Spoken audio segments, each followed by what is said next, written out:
Abdurrahman Al-Muharibi berkata, hadis ini seharusnya diberikan kepada setiap pengajar agar diajarkan kepada anak-anak kecil di sekolah. Ya Allah, alhamdulillah saya telah menyampaikan ini. Mudah-mudahan ini dibaca semua orang yang mendengar, didengar oleh semua orang yang menonton. Assalamualaikum warahmatullahi wabarakatuh, teman-teman yang mulia. Ini aku punya buku Misteri Dajjal Akhir Zaman, di mana buku ini mengupas tuntas siapa Dajjal, tanda-tandanya kapan, dan di mana ia muncul. Tapi aku nggak akan ngebahas keseluruhan, tapi aku ingin lebih khusus ingin membacakan khutbahnya Nabi Muhammad SAW tentang Dajjal ini. Ini khutbahnya panjang ini. Dari Abu Umamah Al-Bahili, ia berkata, Rasulullah SAW baru khutbah di hadapan kami, maka tema yang paling banyak beliau sampaikan kepada kami adalah masalah Dajjal dan bahaya fitnahnya. Di antara yang beliau sabdakan adalah ini. Banyak ini. Tak bacakan ya. Bismillah. Ini info penting karena salah satu tanda Dajjal akan muncul, para khotib itu sudah melupakan tentang Dajjal. Jarang sekali yang membahas tentang Dajjal. Nanti kita bahas.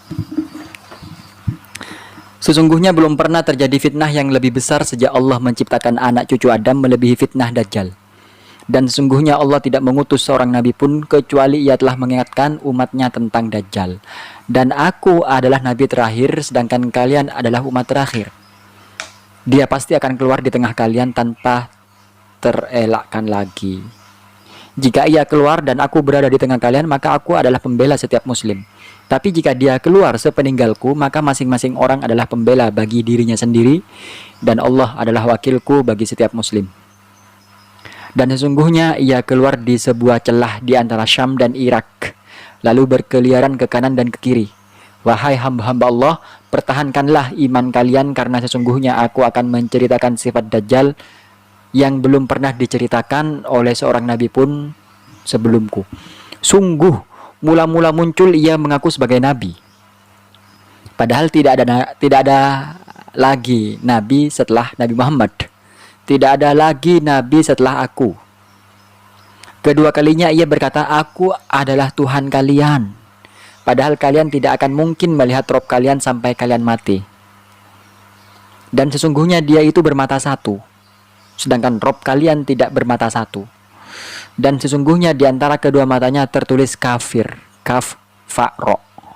Tulisan itu dapat dibaca oleh setiap mukmin, baik yang bisa baca tulis maupun yang tidak.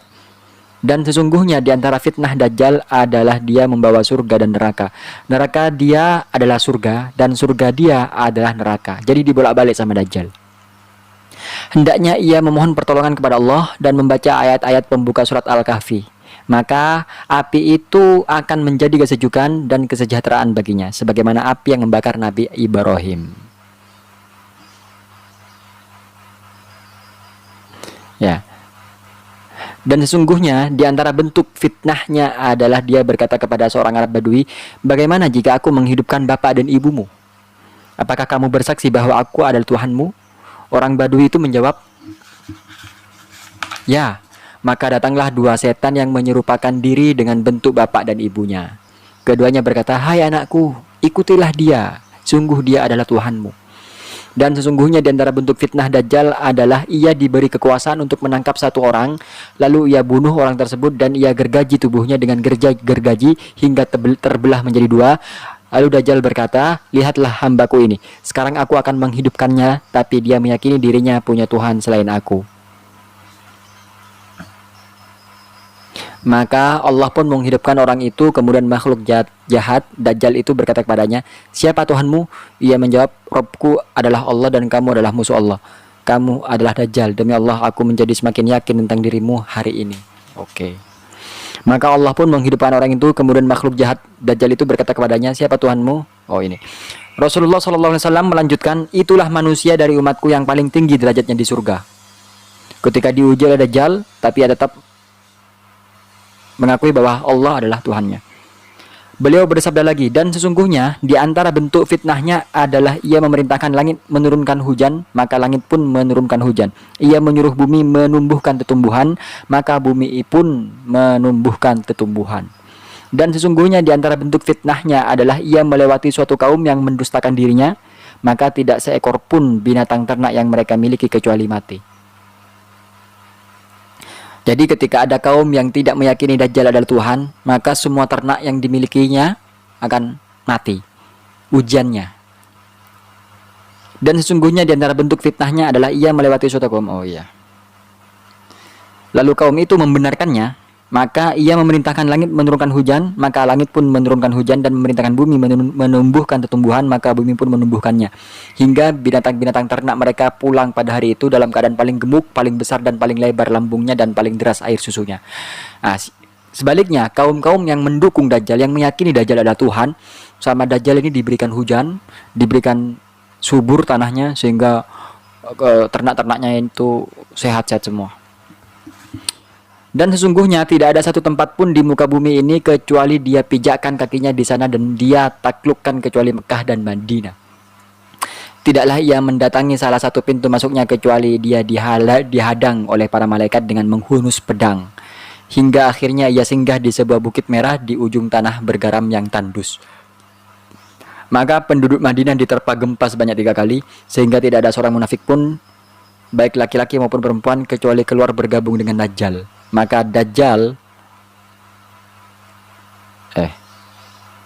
Maka Madinah pun terbersihkan dari kotoran sebagaimana pandai besi membersihkan kotoran-kotoran besi, dan hari itu disebut sebagai Yaumul Kholas, hari pembersihan. Jadi kaum munafik di Madinah keluar semua, sehingga di Madinah saat itu murni penghuninya adalah orang-orang yang beriman.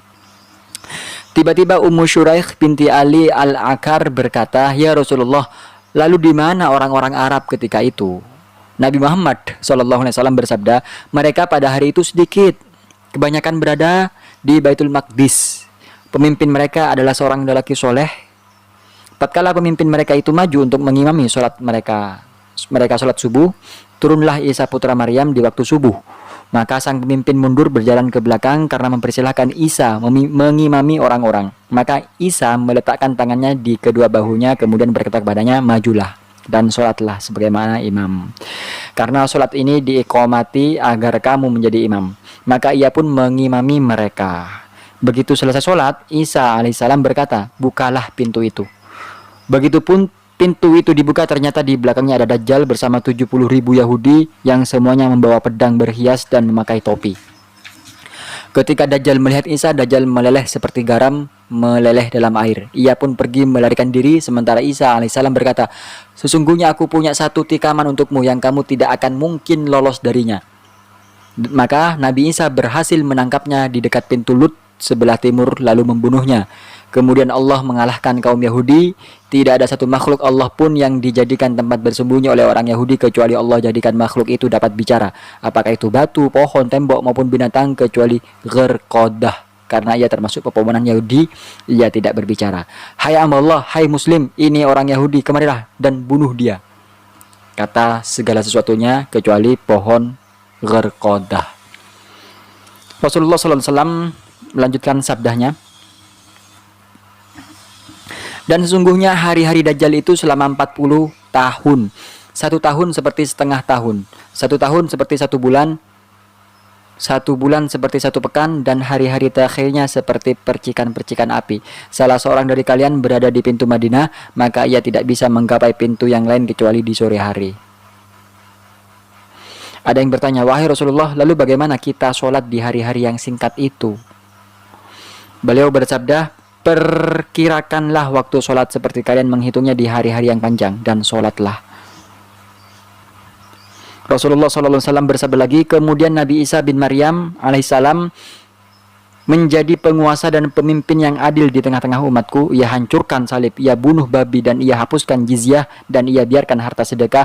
Maka ia tidak memungut zakat pada kambing maupun unta. Rasa saling dengki dan benci dihilangkan dari manusia, dan semua binatang berbagi dan semua binatang berbisa dihilangkan bisanya, sampai-sampai seorang anak memasukkan tangannya ke mulut ular, namun ular itu tidak membahayakannya.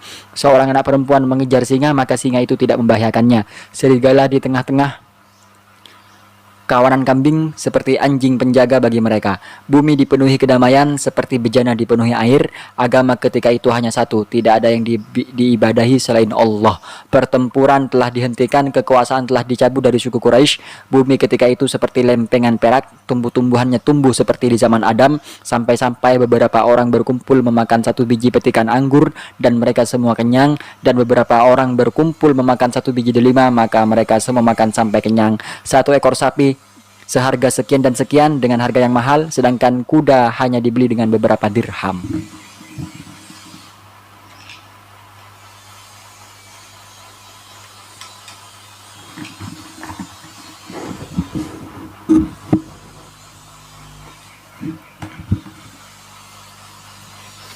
Para sahabat bertanya, "Ya Rasulullah, apa yang membuat kuda murah harganya?" Beliau bersabda, "Ia tidak lagi dipakai sebagai kendaraan perang untuk selama-lamanya."